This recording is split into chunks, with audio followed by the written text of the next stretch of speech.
तुम्हारा क्वेश्चन था कंबल को झाड़ने पर, है ना, डंडा मारने पर धूल कण जो है कि उसके से बाहर निकल जाता है, तो क्यों निकलता है? ऐसे निकलता है, क्यों निकलता है? हाँ, तो क्यों निकलता है? तो इसके लिए सबसे पहले पढ़ना होगा गति, गति, विराम, और पढ़ना होगा गति तथा विराम, गति तथा विराम। तो गति में इतना ही जानना है कि गति क्या होता है। तो गति का मतलब कि हम लोग जगह बदल रहे हैं, जगह हमें परिवर्तन हो रहा है, उसको कहेंगे कि गति में है। जो चल रहा है वो गति में कहलाएगा, जो रुका हुआ है विराम में कहलाएगा। कोई दिक्कत? अब इसके आगे बताते हैं। इसी से रिलेटेड एक और क्वेश्चन है कि जैसे बस में बैठा यात्री, है ना, बस जो है कि रुकती है चाहे चलती है, तो जो है जब बस चलती है तो यात्री, बस में बैठा यात्री पीछे की ओर झुक जाता है। समझ में गया? जब मान लेते हैं कि बस में बैठा हुआ यात्री जब बस को रोकने पर आगे की तरफ झुक जाता है, तो क्यों? तो कहने का मतलब कि हम लोग माने जब तक गति में नहीं रहते हैं, स्थिर रहते हैं, तो उस समय हम लोग का जड़त्व रहता है, यानी कि जड़त्व जिसको कहेंगे, क्या कहेंगे? जड़त्व। जब हम लोग जड़त्व के कारण एक जगह रुके रहते हैं, है ना, एक जगह जब रुके रहते हैं तो उसको हम लोग कहते हैं जड़त्व। समझ में गया?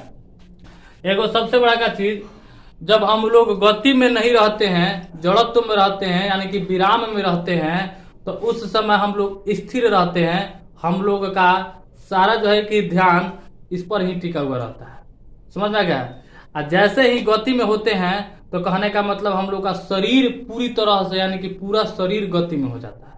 ये नहीं कहेंगे कि जब गति में होते हैं तो केवल हम लोग का पैर चलता है, पैर ही गति में रहता है, ऐसा नहीं है। हम लोग का पूरा शरीर जो है क्या होता है?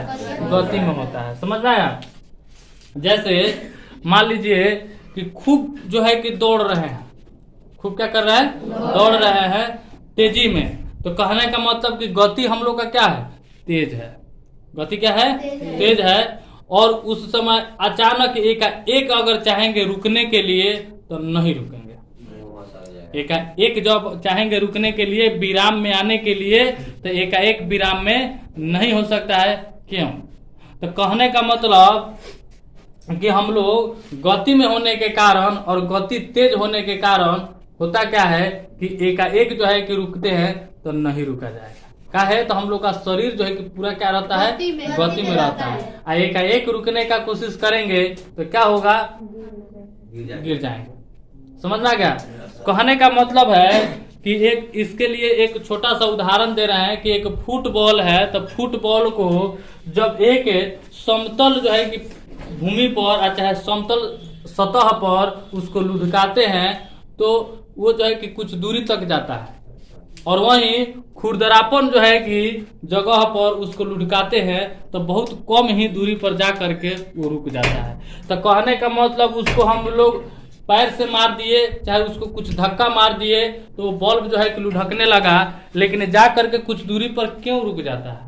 तो कहने का मतलब जब बल्ब है चाहे बॉल है चाहे कोई भी वस्तु है, तो जब एक जगह से दूसरी जगह आता है चाहे जाता है, तो उसमें होता क्या है कि घर्षण होता है। क्या होता है? घर्षण।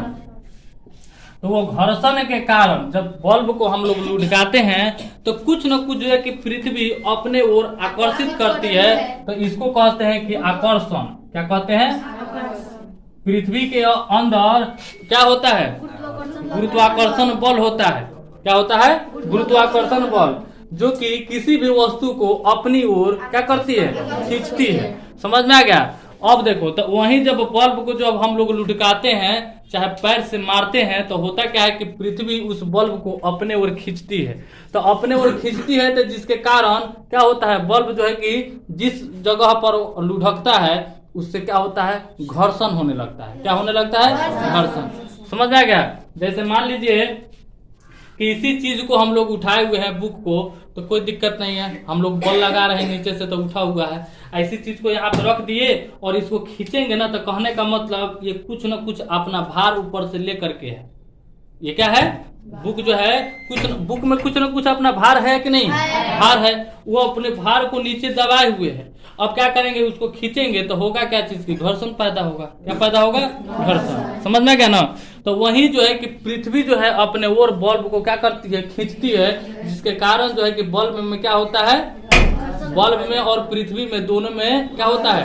घर्षण होने लगता है। तो घर्षण होने के दौरान जो है कि बल्ब का गति धीरे धीरे कम होता है, एकाएक कम नहीं होता है। क्या होता है? धीरे धीरे कम होता है। समझ में है ना? अब देखो, उसी तरह से मान लेते हैं कि हम लोग तेज में दौड़ते हैं तो एकाएक नहीं रुकते हैं, क्योंकि हम लोग का गति जो है कि क्या होता है? तेज होता है। तो जब भी जो है मंद गति में लाना होगा, मंद गति, तो अब क्या करेंगे? तो जब भी कोई वस्तु का गति जो है कि एकाएक जब कम करने के लिए चाहेंगे तो नहीं होगा। क्या होगा? कि उसका गति धीरे धीरे क्या होता है?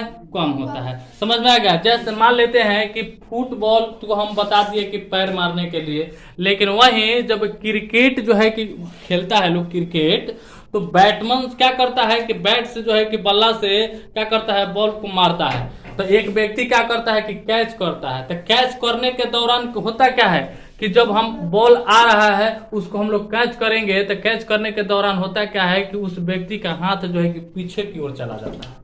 कैच करने के दौरान आ रहा है बॉल, हम लोग ऐसा ही पकड़ थोड़े लेंगे, कुछ ना कुछ जो है कि हमारा हाथ जो है कि पीछे की ओर आता है। तो कहने का मतलब हाँ, तो कहने का मतलब वो बल्ब जो आ रहा था ना, तो एकदम पूरा फोर्स के साथ, यानी कि पूरा जो है कि ताकत लगा करके पूरा जो है कि गति में आ रहा था, जिसके कारण हम लोग उसको क्या किए? बल्ब जो है कि एकदम तेज गति से आ रहा था और उसको जो है कि बल्ब को पकड़ करके उसका गति एकदम शून्य करना चाह रहे थे, जिसके कारण जो है कि उसका एकाएक गति शून्य नहीं हुआ। तो वो क्या हुआ? हमारे हाथ को जो है कि पीछे की ओर ले गया। तो कोई भी वस्तु एकाएक जो है कि शून्य नहीं होता है। उसी तरह से हम लोग साइकिल चलाते हैं चाहे मोटरसाइकिल चलाते हैं तो देखते हैं क्या चीज कि एकाएक ब्रेक लगाते हैं तो नहीं लगता है ना? जितना ही तेज में रहते हैं उतना ही धीरे धीरे जो है कि हम लोग का क्या होगा? गति धीमी होगा। जितना ही स्लो में रहेंगे उतना ही जो है कि मतलब कि जल्दी से जो है कि गति कम हो जाएगा, लेकिन तेज में रहेंगे तो उसका गति कम होने में समय लगेगा। समझ में आ गया? उसी तरह से कंबल को जब झाड़ते हैं, है ना, डंडा से जब वार करते हैं तो उसके अंदर जो धूल कण है बैठा हुआ रहता है वो क्या होता है? गिर जाता है, या उसको झटकने पर क्या होता है कि उसके अंदर धूल कण क्या होता है? गिर जाता है नीचे। तो कहने का मतलब मान लीजिए कि कंबल है, तो कंबल जो है कि एकदम स्थिर है, रुका हुआ है, और उसके अंदर जो धूल कण बैठा हुआ है वो क्या है? विराम में है। वो क्या है? जैसे मान लीजिए कि कंबल लिए हुए हैं, हम लोग जो है कि डंडा लिए हुए हैं बाहर, ठीक है ना, और उसके अंदर कंबल के अंदर जो कण है, धूल है, उसके अंदर जो है वो क्या चीज में है? गति में है कि विराम में है? विराम में है। तो विराम में है तो जिसके कारण हम लोग अगर किसी डंडा से वार करते हैं तो विराम में होने के कारण क्या होता है कि पृथ्वी उस धूल कण को अपने ओर आकर्षित कर लेती है। समझ में आ गया? जैसे ही उस पर वार करते हैं वैसे ही वो विराम में होने के कारण वो धूल क्या होता है? गिर जाता है। लेकिन गति में रहता तो वो नीचे गिरबे करता, लेकिन वो क्या होगा? उड़ जाएगा। समझ में आ गया? तो विराम में होने के कारण उसका धूल कण क्या होता है? नीचे गिरता है, झड़ जाता है।